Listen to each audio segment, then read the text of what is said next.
Imagine a city, a lone candle flame in a world of darkness. This is Glory City, the last refuge of mankind, huddled within the mighty Saint Ancestral Mountains, while outside, terrifying beasts roam free. For centuries, this city has been a symbol of hope, its walls a monument to sheer, stubborn survival. Our story begins not on the battlefield, but in a classroom within the hallowed halls of the Holy Orchid Institute. The air is thick with the droning voice of a teacher named Shen Shu. She's powerful, arrogant, and from one of the city's most noble families. She shows off her power, her body shifting, a fox's tail emerging from her back as she merges with her demon spirit, lecturing the young apprentices on strength and nobility. But for one boy sitting in the back, none of this matters. His name is Nye Li. To everyone else, he's just another student, but in his mind, a tempest is raging. He opens his eyes, not with the disinterest of a bored teenager, but with the profound shock of a man who has lived and died a lifetime. The classroom, the teacher, his own small, tender hands, it's all familiar, a scene from a life he thought was long gone. You see, Nye Li was just reborn. He remembers everything. He remembers a future where Glory City, this last bastion of hope, was utterly destroyed by a blizzard of snow-wind beasts. He remembers fleeing into the desert with the few survivors, his friends, his family, all lost. He remembers a desperate, passionate night under the stars where he and the girl of his dreams, the beautiful Ye Ziyun, finally found each other. And he remembers the horror of the next day when she died in his place, torn apart by beasts to save him. He even remembers his own death much later in a final hopeless battle against the ultimate villain, the Sage Emperor. But as he died, his blood soaked a mysterious artifact he always carried, the temporal demon spirit book. And that book gave him the ultimate gift. It didn't just save his soul, it sent it hurtling back through time.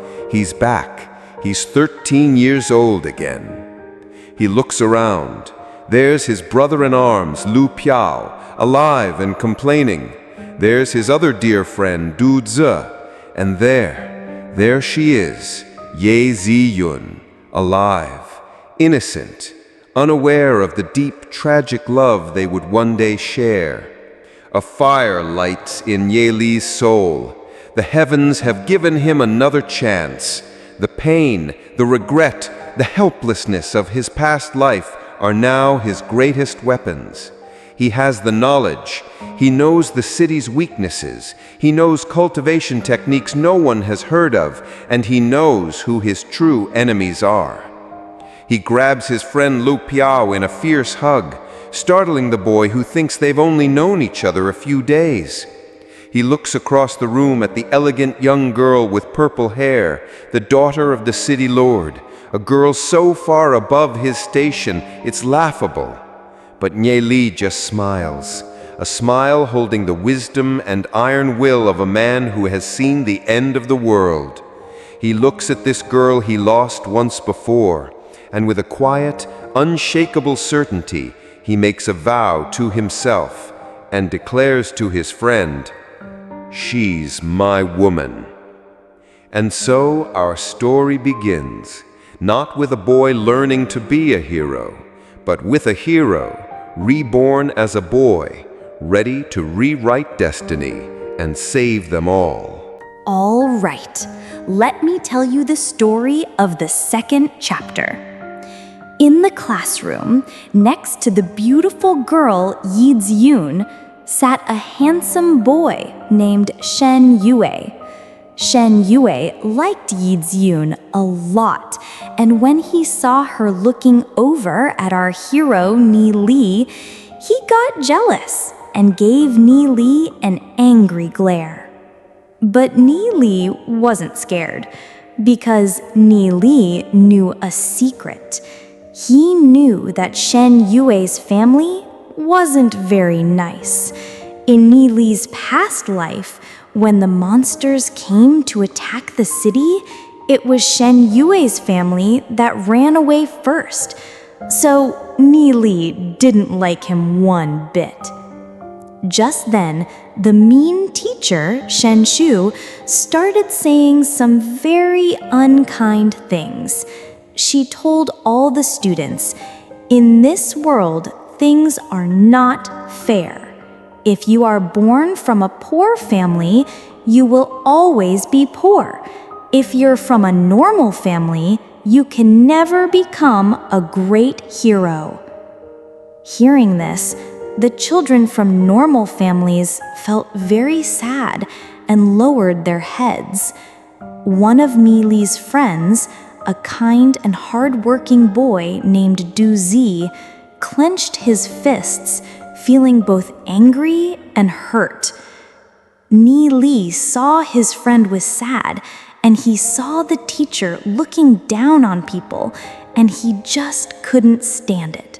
He stood up right away and said bravely, "Teacher, I have a question." The teacher was very annoyed that someone dared to interrupt her.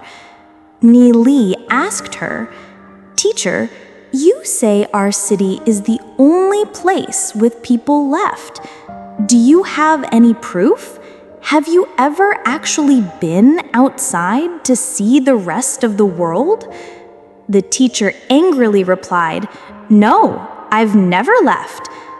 Ni Li just smiled and said, "If you've never left, how can you know for sure that there aren't other people out there?" Then Ni Li told everyone a little story. He said, "There once was a frog who lived his whole life in the bottom of a well. He could only see a small circle of the sky, so he thought the sky was just that small. But was the sky really that small? No, it was because the frog himself was ignorant. He had never seen the big, wide world outside." All the kids in the class started laughing. They understood right away that Ni Li was comparing the mean teacher to the ignorant frog in the well. Even Yi Ziyun couldn't help but giggle. She thought Ni Li was very clever and funny. The teacher's face turned red with anger, but Ni Li wasn't finished. He asked one more question that left the teacher completely speechless. Ni Li asked, "Teacher, you said normal people can't become great heroes, but what about the greatest hero of our entire city, Lord Ye Mo? When he was young, wasn't he born into a normal family too? Have you forgotten that?" Hearing this, the teacher just stood there, frozen. She couldn't say a single word. And on that day, a young boy with a big secret taught the whole class and a very grumpy teacher a very important lesson. It doesn't matter where you come from. What matters is your courage and your wisdom. So, after our hero Ni Li proved the mean teacher wrong about heroes, all the kids from normal families felt hopeful again. But the teacher, Shen Shu, did not like being wrong. She got very angry and decided to be a bully. She pulled out a piece of paper and announced to the whole class, "You talk so big, Ni Li, but let's see how strong you really are." She read his scores out loud, telling everyone that Ni Li had the weakest power level in the whole school, a red soul realm. She laughed and said he would never be strong, and that he was just a weak little boy trying to act tough. All the other kids felt sorry for Ni Li. The bully, Shen Yue, smirked because he thought, "Ha, this kid is no competition for me." Even the beautiful princess, Yi Ziyun, felt a little sad for him. But did Ni Li get sad? No. He remembered his secret. He remembered his past life and all the amazing things he learned. So he stood up tall, looked right at the mean teacher, and wasn't scared at all. He gave a big, brave speech. He said, "You are a bad teacher. You only like the kids who are already strong, and you make fun of everyone else. Well, I don't care if my power is weak now. One day, I will become the greatest hero in the city, just like Lord Ye Mo, and I will marry the most beautiful girl in Glory City." As he said that, he looked right at the princess Yi Ziyun. Her cheeks turned bright red, and her heart started beating fast. She thought he was very, very bold. The teacher just laughed and laughed. "You? A hero? That's the funniest joke I've ever heard." So Ni Li made a big dare. He said, "Let's make a bet. In 2 months, there's a big test. I bet I can reach the first level of power by then. If I can't do it, I will leave the school forever. But if I do it, you have to resign." The teacher thought this was impossible. A kid with the weakest power getting that strong in 2 months? Never. So she said, "Fine, I accept your bet.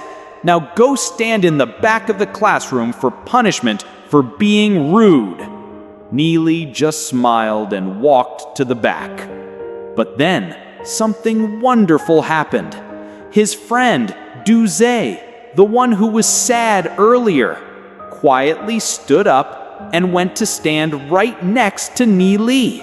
He wanted to show he was on his friend's side. Then his other friend, the funny Lu Piao, shrugged and said, "Sitting is boring anyway. Standing looks cooler." And he went to stand with them too. Seeing this, 3 other kids from normal families also stood up and joined them. They were grateful that Ni Li had stood up for them, and they wanted to be brave just like him. The teacher's face turned very ugly when she saw this, but she couldn't do anything. At the end of class, she tried one last time to make Ni Li feel bad. She announced that Yi Ziyun, Shen Yue, and another girl were the most talented students with the highest power levels. But it didn't matter. Ni Li wasn't alone anymore. He was standing in the back, but he was surrounded by his new friends. And together, they were ready to take on the world and prove that a brave heart is more important than any power level. All right, so while our hero, Ni Li, and his new friends were standing in the back, he noticed another girl in the class. Her name was Xiao Ning-er. She was very beautiful, but also looked a little cold and sad. Ni Li knew her story from his past life. Xiao Ning-er was super talented, almost as talented as the princess, Ye Ziyun. But her family was trying to force her to marry someone she didn't like, the bully Shen Yue's mean older brother. She was so brave that she refused and ran away into a dangerous forest and was never seen again. Ni Li felt sorry for her and thought, if I get a chance, I'm going to help her this time. Meanwhile, the mean teacher was still talking about how hard it was to become strong. To reach the first level, a bronze rank, you had to be strong enough to lift a giant rock or punch through a tree. It was almost impossible for most kids. And to be a demon spiritualist, which was even better, was like a dream, especially if you had a weak red soul realm like Ni Li. After class, Ni Li's friends started chatting with him. The funny one, Lu Piao, asked Ni Li, "You really like the princess Ye Ziyun, don't you?" "Yep," Ni Li said with a big smile. Okay, you're my brother, so I won't try to win her heart, but I have to warn you, she's a princess. We're just us." Then the serious friend, Duze, sighed. "You guys need to be serious. She's a super genius. You should be training hard instead of thinking about girls all the time." Ni Li just laughed. He was so happy to be with his friends again. He remembered that in his past life, these two were his best buddies who fought beside him and saved his life many times. So he looked at them very seriously and said, "Don't worry about any of that. I promise you, I will make both of you become the strongest demon spiritualists ever." Lu Piao got nervous. "But I have a weak red soul realm just like you. Becoming a demon spiritualist sounds like a lot of work." "I don't care how hard it is," Duze said, his eyes shining. "So what's the secret? What's your special method?" they both asked. Ni Li smiled mysteriously. "It's not that hard," he said, shaking his head. "Really?" Lu Piao's face lit up. "Yep," Ni Li said. "We just need one thing." "What is it? What is it?"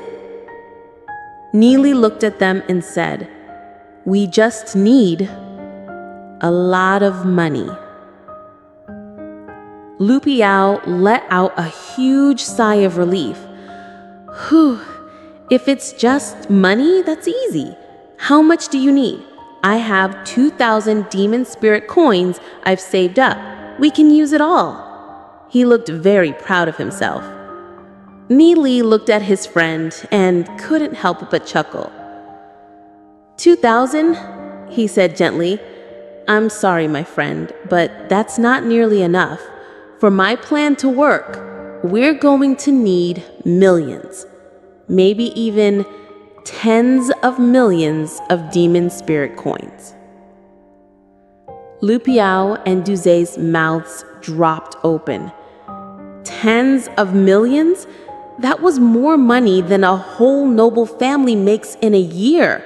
Where in the world were 3 little kids supposed to get that much money? All right, so after that whole showdown in the classroom, school finally ended for the day.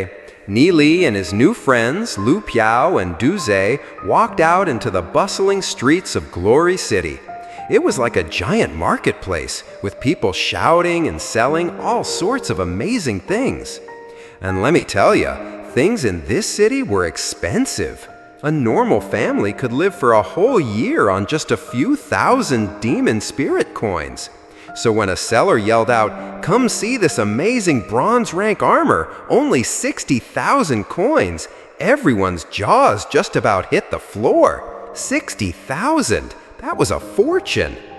Just then, who should walk up but the bully, Shen Yu. With the beautiful princess Ye Ziyun nearby, he wanted to show off. He didn't even blink. He just said, "I'll take it," and whipped out these special magic credit cards to pay for the armor. He made spending a fortune look like buying a piece of candy. He was trying his best to impress the princess with how rich he was. His friends looked at Ni Li. "How can you compete with that?" Duze whispered. "He's rich and handsome." But our hero, Ni Li, he just chuckled. He knew a secret. Ye Ziyun didn't care about money at all. She was more interested in trying to be friends with the quiet, sad girl, Xiao Ninger. "Don't worry about him," Ni Li said with a confident smile. "It's time to start my plan." His friends got serious. This was it, the secret plan to get strong enough to win the bet. First, Ni Li gave his funny friend Lu Piao some money and a shopping list. Go buy 2 crossbows and 500 bolts. Then he took his serious friend Duze to buy some herbs. But he didn't buy expensive, magic ones. He bought 2 kinds of cheap, common weeds that nobody thought were useful: black pool grass and zoysia grass. They were so cheap you could get a whole bunch for just 1 coin. Duze was confused. What are we gonna do with these weeds? Neely smiled that mysterious smile of his. "Watch," he said. He started mixing the 2 weeds together with a little bit of a fusing agent. He then explained the secret he knew from his past life. Separately, these weeds are useless, but when you mix them together in just the right way, they create a powerful potion that can paralyze things. Duze's eyes went wide with amazement. "How do you know this? Are you an alchemist?" That's what they call a potion master or a scientist. Neely just shrugged and said, "I guess so." But secretly, he knew his knowledge was far greater than any alchemist in the whole city. With their new gear and 6 bottles of homemade paralysis potion, the 3 friends headed to the school's training grounds. This was a huge, safe place where students could practice fighting weak monsters. Their target? A creature called the Horned Sheep. They snuck into the apprenticeship area, hid behind some trees, and made a little noise. Just as they planned, a big, angry horned sheep heard them, let out a low growl, and came charging right for them. Their very first adventure was about to begin.